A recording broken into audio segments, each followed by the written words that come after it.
Depuis la forte croissance d'Internet, de nombreuses menaces pour la sécurité sont apparues. Que ce soit des virus, cheval de Troie, pirates informatiques et même les propres employés d'une entreprise, tout ça représente des risques pour la sécurité. L'ensemble de ces menaces peuvent voler ou détruire des données sensibles, ce qui peut entraîner des coûts et même paralyser financièrement une entreprise. Une violation de sécurité peut très bien arriver chez nous, dans notre réseau domestique ou bien en privé, dans une entreprise. On va détailler plusieurs types de menaces. On a les menaces à distance. Si aucun système n'est mis en place pour protéger les accès, des personnes malveillantes pourront s'y connecter très facilement. Pour augmenter cette sécurité, il est possible de mettre en place une authentification, un cryptage sur l'accès, des règles d'accès, une bannière de connexion pour dissuader, d'utiliser des ACL ou même de mettre en place un accès VPN. Un autre type de menace est celle qui sont liées à l'accès du local informatique. Il peut y avoir des dommages physiques ou même des vols sur le matériel réseau. Pour sécuriser cette menace, il est conseillé de verrouiller l'accès à la salle serveur et de laisser entrer que les personnes habilitées. On peut aussi mettre en place des caméras pour surveiller les machines. On a les menaces environnementales. Des températures extrêmes ou même d'humidité sont des menaces pour la sécurité. Pour avoir un environnement d'exploitation sain de la salle serveur, il faut pouvoir contrôler la température ainsi que la qualité de l'air tout en contrôlant et en enregistrant les données. On peut même mettre en place des alarmes pour prévenir tout danger dans la salle à sécuriser. Il faut aussi faire attention aux menaces électriques. Des pointes ou chutes de tension peuvent avoir de gros impacts sur la sécurité des données.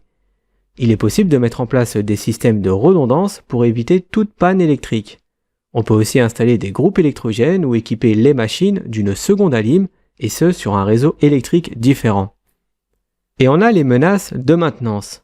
Que ce soit une mauvaise manipulation des composants réseau, un stock insuffisant de pièces de rechange et câblage, ou bien même simplement un mauvais étiquetage, tout cela présente une menace pour la sécurité.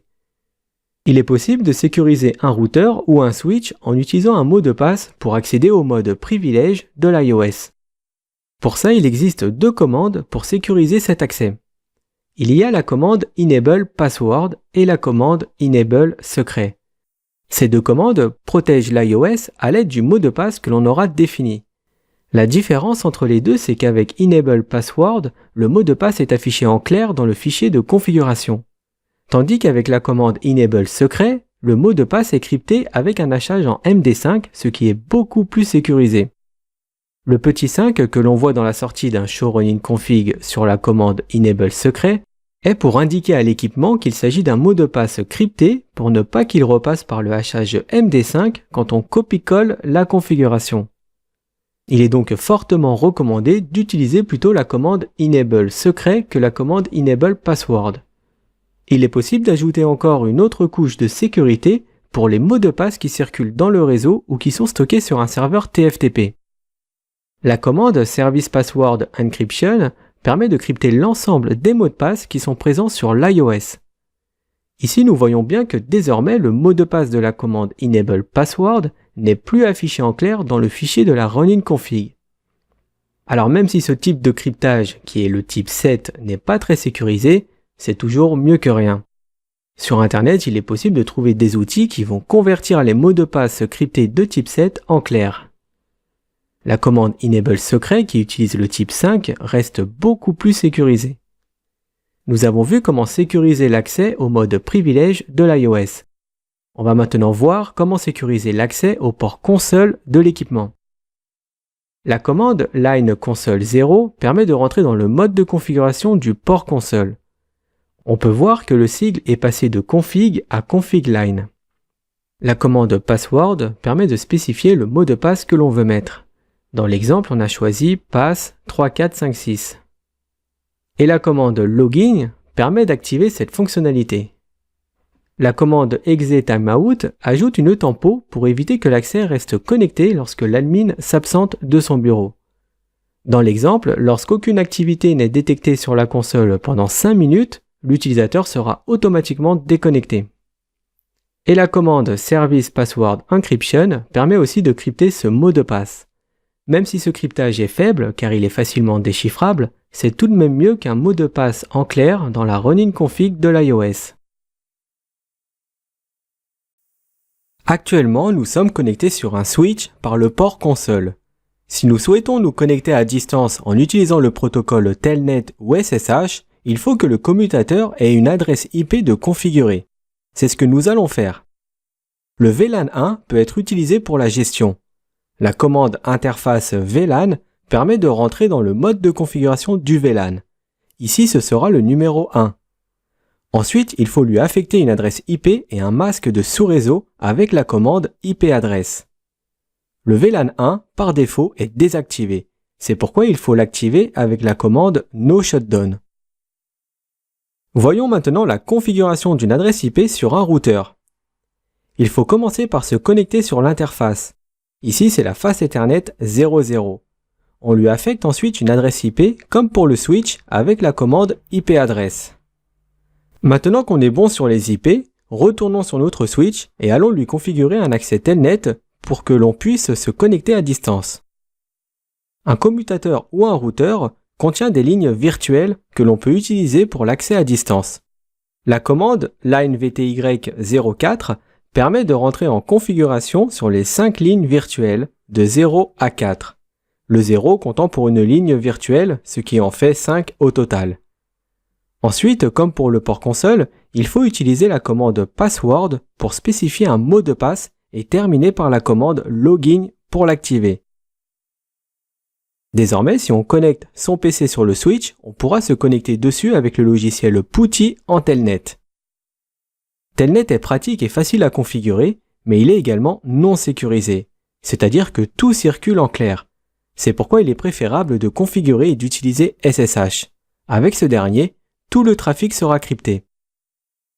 À savoir que toutes les versions d'iOS n'offrent pas SSH par défaut. Vérifiez bien avant s'il est possible d'installer SSH sur votre version d'iOS. On va voir comment configurer SSH. SSH fonctionne avec les noms d'utilisateurs. La commande username permet de spécifier le nom d'utilisateur et la commande password le mot de passe lié à ce compte utilisateur. Ensuite, il faut obligatoirement configurer un nom de domaine, car SSH utilise des certificats. La commande ipDomainName permet de renseigner le nom de domaine.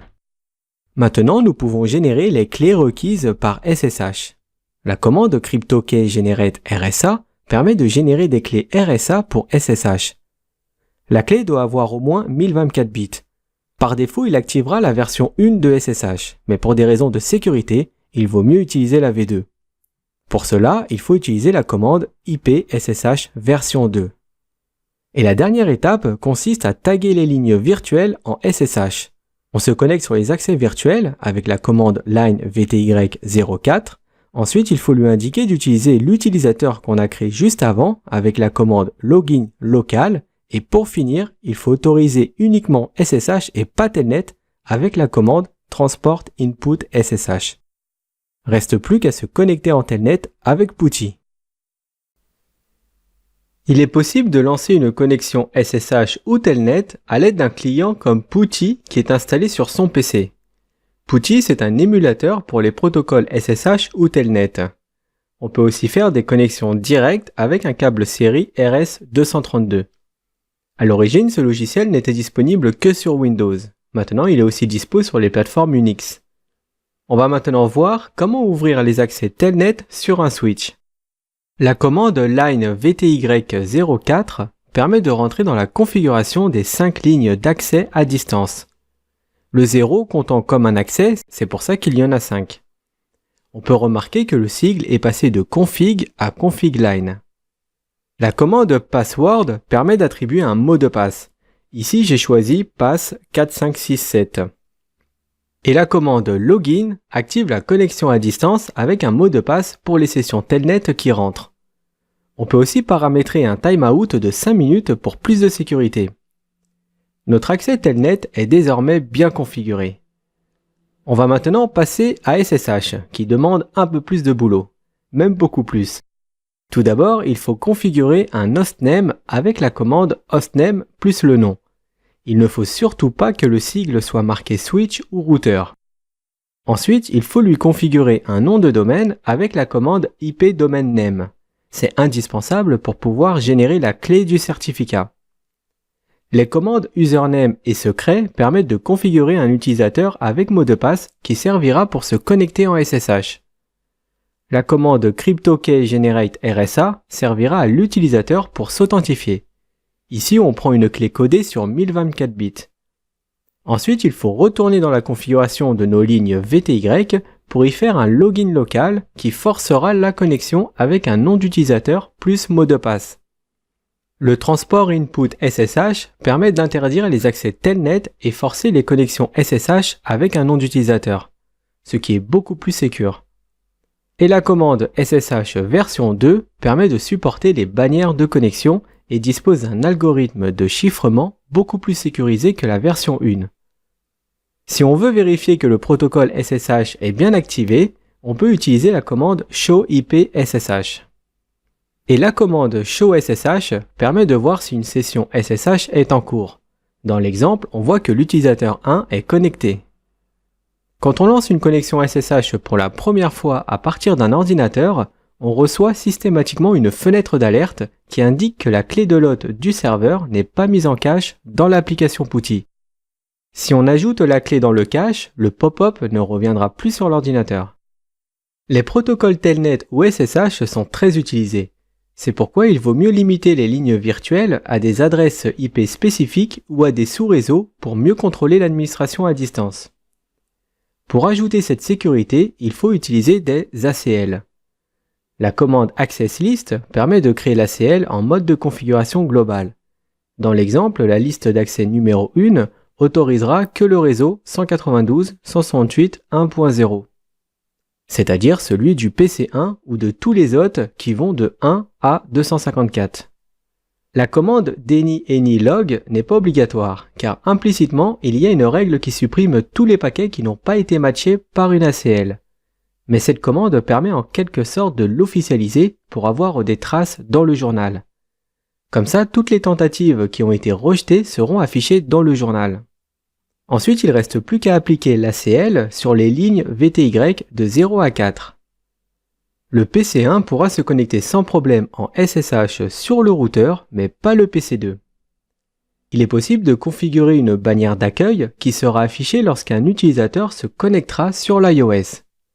Ce message peut être un message d'avertissement ou bien pour informer d'une prochaine mise à jour. Pour créer cette bannière de connexion, il faut utiliser la commande banner mode. Le message à taper doit figurer entre deux caractères spéciaux. Ici, il est entre les deux dièses. Le message sera affiché après le login. Et si on utilise la commande banner login, le message sera affiché avant le login de l'utilisateur. Pour cette commande, il faut ajouter le texte de la bannière entre guillemets. Et quand un utilisateur se connectera sur le routeur, il verra ce type de message avec l'avertissement. Alors aux États-Unis, s'il n'y a pas de bannière d'avertissement de configurer, ou si elle n'est pas suffisamment claire, eh bien une personne malveillante pourrait faire subir de gros dégâts à l'entreprise sans être poursuivie, car il n'a pas été averti avant de se connecter.